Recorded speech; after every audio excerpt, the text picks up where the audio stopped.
Qu'est-ce qu'on peut faire pour éviter que la chaleur endommage nos fruits? Déjà, ne pas faire une taille trop sévère. Pourquoi? Parce que les feuilles, vous le savez, participent à la photosynthèse, donc ça c'est important, mais aussi, et pas seulement, elles font de l'ombre également aux fruits. Vous voyez, les fruits se trouvent un petit peu ombrés naturellement par les feuilles. Par contre, une tomate qui ne souffre pas d'un manque d'arrosage, si le pied reste humide, il ne va pas craindre spécialement la chaleur. Ici on a paillé, on arrose la paille, on peut avoir des températures, des différences extrêmement importantes. On peut avoir plus de 10 degrés, voire 15 degrés de différence entre le haut et le bas, parce que la paille va maintenir le pied au frais et donc va renforcer la tomate. Et donc c'est ce qui se passe là. Mais comme on nous annonce des températures encore plus fortes, il faut bien qu'on trouve un système pour les ombrer.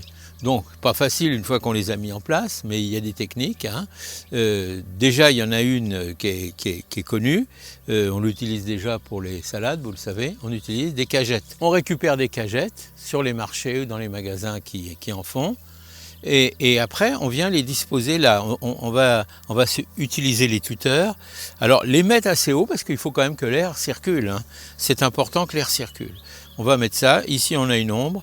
Sachez que le pic de chaleur, il va se situer entre 14h et 17h. C'est ça le plus important. Vous pouvez les démonter après si vous voulez, ce n'est pas une obligation, si c'est suffisant. Là, on réduit à peu près avec ce système d'au moins 50% les effets de la canicule. Donc c'est important, si le pied est bien humide et qu'on a diminué ça, on va avoir des pieds qui vont bien se tenir et qui vont se développer.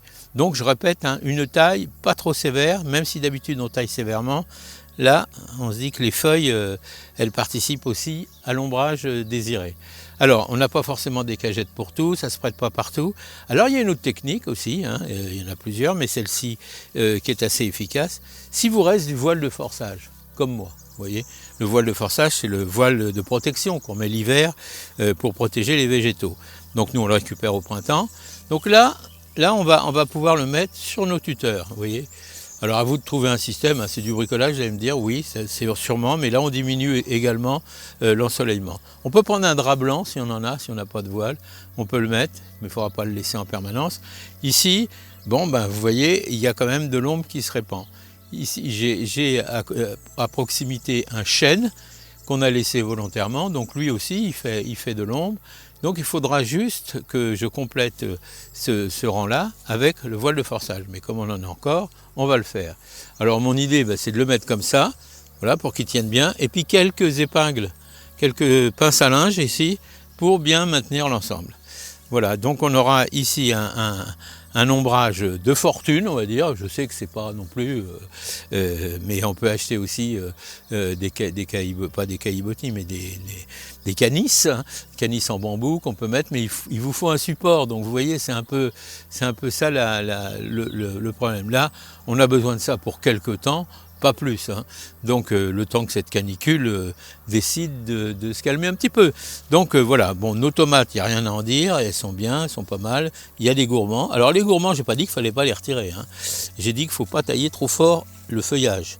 Parce que si on taille trop le feuillage, eh ben on diminue l'ombrage naturel qui se fait avec le truc. Donc les gourmands, c'est ça, vous le savez. Juste avec les ongles, si on les prend à temps, il n'y a aucun souci. Vous voyez ?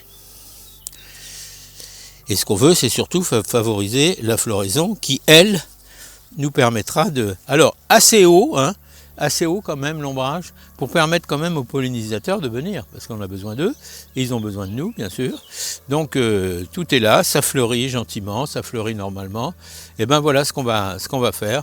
On va retailler un petit peu, mais pas trop, et on va laisser les feuilles pour permettre à la photosynthèse, bien entendu, de faire son œuvre. Donc ici, je vais poursuivre sur le rang avec mon voile de forçage, puisque j'en ai. Mais je vous dis, tout autre matériau pourrait faire l'affaire, si toutefois vous en avez. Hein. Comme vous le savez, la tomate a deux ennemis. Un qui est cryptogamique, c'est-à-dire un champignon, c'est l'oïdium, et c'est surtout le mildiou. Donc celui-ci se développe de façon importante quand il y a des écarts de température. Donc on n'arrose jamais sur les feuilles. Alors un petit brouillard, ça suffit, parfois l'humidité du matin, qui passe sous les feuilles et qui favorise la photosynthèse. Donc celle-ci, on ne peut pas lutter contre et au contraire, elle est bénéfique, mais on n'en rajoute pas. Donc comme on n'en rajoute pas, on essaie de surveiller nos plants de tomates, savoir s'ils restent sains, s'il n'y a pas de signes de maladies à venir. Donc vous voyez, on dit bien qu'il faut couper les feuilles qui sont au sol. Ici, ça n'a pas été très bien fait, donc vous allez voir, ici vous avez des feuilles qui sont comme ça. Vous voyez, c'est ça. Et ça, c'est parce qu'elles sont au sol. Donc, je vais vous montrer, voilà. Voilà, vous voyez, ça comment. Alors ça, il faut les éliminer au fur et à mesure. C'est pour ça que c'est important de passer régulièrement dans les rangs. Regardez, quand vous voyez des feuilles comme ça, eh ben non seulement vous les coupez, mais vous ne les mettez pas par terre, au sol, hein, bien entendu. Vous allez les mettre, vous les brûlez, vous les mettez à la poubelle. Au compost, c'est même pas très indiqué, puisque voilà, ça on peut pas dire que ce soit vraiment encore de l'oïdium, mais ça commence quand même, hein. Donc il faut absolument y veiller, et surtout pas de feuilles qui traînent au sol, et voilà, donc c'est une précaution utile, et en y passant régulièrement, eh ben vous éviterez tout ce genre de problème. Donc ça c'est vu. Moi ce que je vous propose aussi, c'est de vous faire un traitement. On a 2 traitements possibles, qui sont souvent des traitements préventifs, hein, j'insiste, c'est pas toujours curatif. Donc il faut prévenir, pour guérir il faut prévenir, c'est pas curatif, on n'attend pas que la plante soit malade pour la traiter, parce que là, comme beaucoup de maladies, ce sera presque un peu tard. Donc les 2 produits à utiliser, soit on utilise de la bouillie bordelaise, bon, c'est le produit classique connu, j'ai donné des recettes de bouillie bordelaise, on l'a fait soi-même, hein, donc c'est quand même simple à faire. Bon, mais ça a une durée de vie d'1 mois en gros, donc il faut l'utiliser, la refaire tous les mois et demi. Mais pendant la saison, c'est pas tant que ça, mais ça c'est les bons résultats et c'est une méthode économique. Reportez-vous à la vidéo précédente où je vous en mets un extrait dans cette vidéo, comme ça vous pourrez voir. Et puis l'autre traitement qui est possible aussi, c'est un traitement pulvérisation au bicarbonate de soude.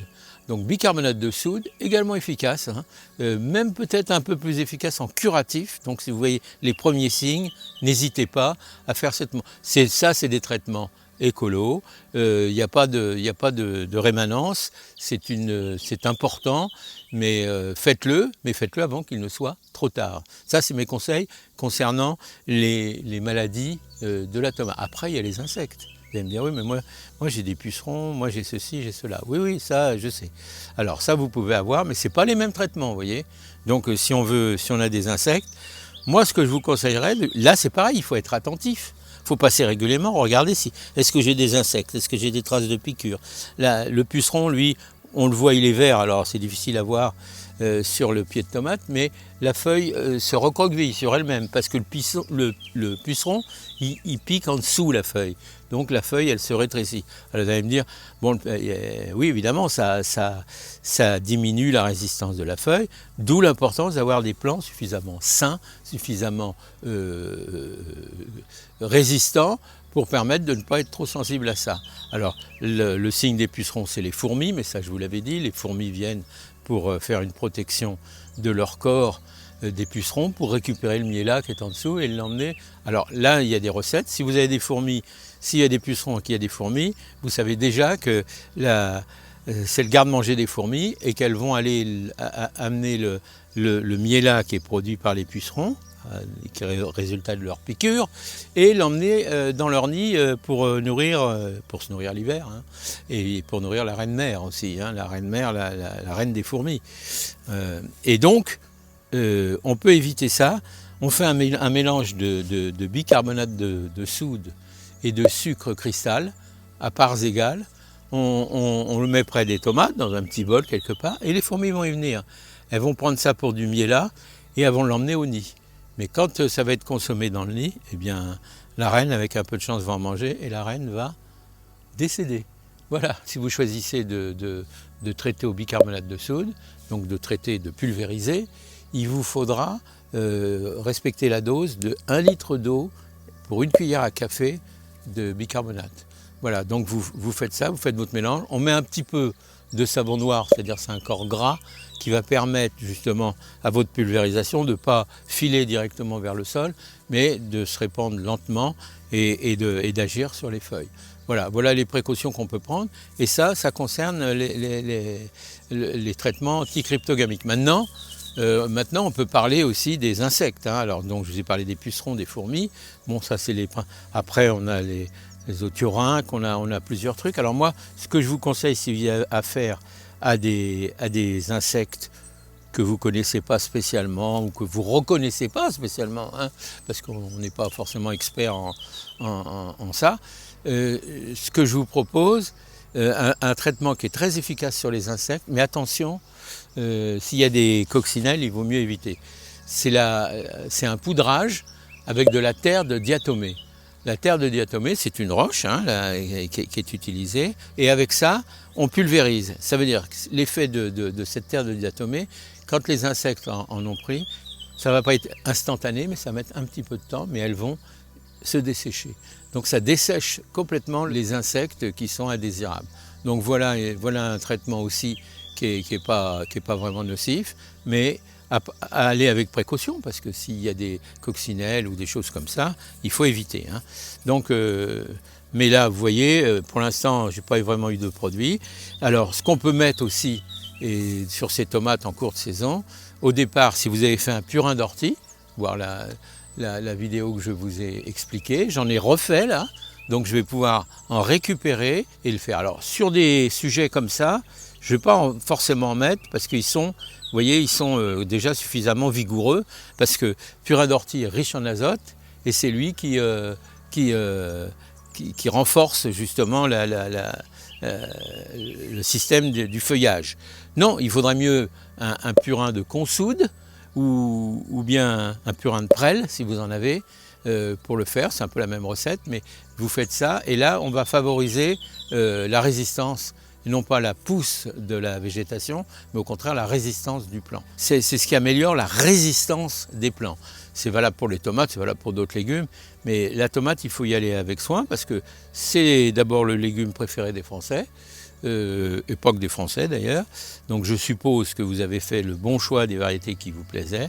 Maintenant, prenez-en soin, ça vaut la peine. Voilà, donc voilà ce qu'il faut faire. Alors, on peut se dire, ah oui, mais toutes les tomates ne sont pas protégées, mais là, on est le matin. Sachez qu'après, le soleil il va être plutôt au zénith, là, et ils seront protégés pour les heures les plus chaudes, je vous le rappelle, entre 14 et 17 heures. Voilà ce que je pense qu'il est utile de faire si vous craignez un ensoleillement trop fort.